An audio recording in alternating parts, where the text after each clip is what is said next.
ఈ పట్టభద్రుల ఎమ్మెల్సీ ఉప ఎన్నిక కేటీ రామారావుది ఒకటే లక్ష్యం, తీన్మార్ మల్లన్న చట్టసభకు రావద్దు. చట్టసభకు వస్తే అంటే ఒక బడుగు బలహీన వర్గాలోడు, ఓ నిమ్న వర్గాల బిడ్డ, ఓ పేదోడు వాడు చట్టసభకు ఎట్లొస్తాడు అని క్వశ్చన్ చేస్తుండే ఆయన. ఉంటే మేము ఉండాలి కానీ వాళ్ళు ఎట్లొస్తారనేది ఆయన ఆవేదన. నువ్వు ఎంత మొత్తుకున్నా ఎంతేం చేసినా ఈ పట్టభద్రులు ఆత్మవిశ్వాసంతో ఉన్నారు.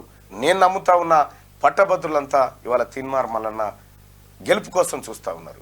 వాళ్ళంతా కూడా నిన్న మొన్న చూస్తూ ఉన్నాం. కేటీ రామారావు ఏం చేసినావాను, పైసలు పంచమని ఇస్తేవి. పైసలు పంచమని ఇస్తే టీఆర్ఎస్ పార్టీ నాయకుడు నాకు ఫోన్ చేసి ఏమన్నాడు, అన్న మా ఊళ్ళో 100 ఓట్లకు పైసలు ఇచ్చిరన్న 2 లక్షలు, ఇక బిందాస్ అన్న, నేను పార్టీ రేపు ఎల్లుండో మారదాం అనుకుని టక్కున పైసలు వచ్చినాయన్న, ఇక నేను ఈ టూర్కి పోయి వచ్చినాక లెక్క అన్న అని ఆ పైసలు తీసుకొని పోయి. పట్టభద్రులారా, టీఆర్ఎస్ పార్టీ ఇచ్చినటువంటి డబ్బులతోటి కనీసం ఇంకొక ఓటన్నా అదనంగా వచ్చిన వాళ్ళకి బస్ ఛార్జ్ ఏదో ఇచ్చన్నా దయచేసి తీన్మార్ మల్లన్నని ఈసారి ఆశీర్వదించమని కోరుతా ఉన్నా సోదరులారా.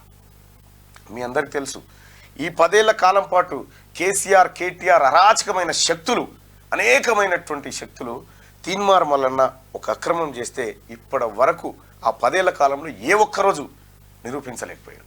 ఈరోజు కూడా చెప్తా ఉన్నా తీన్మార్ మల్లన్న, అది సాయంత్రం దాకా టైం ఉంది. ఇంకా మీకు నేను ఎప్పుడో సవాల్ చాలా రోజుల కింద వేసిన, సాయంత్రం దాకా టైం ఉంది, కాసుకోండి.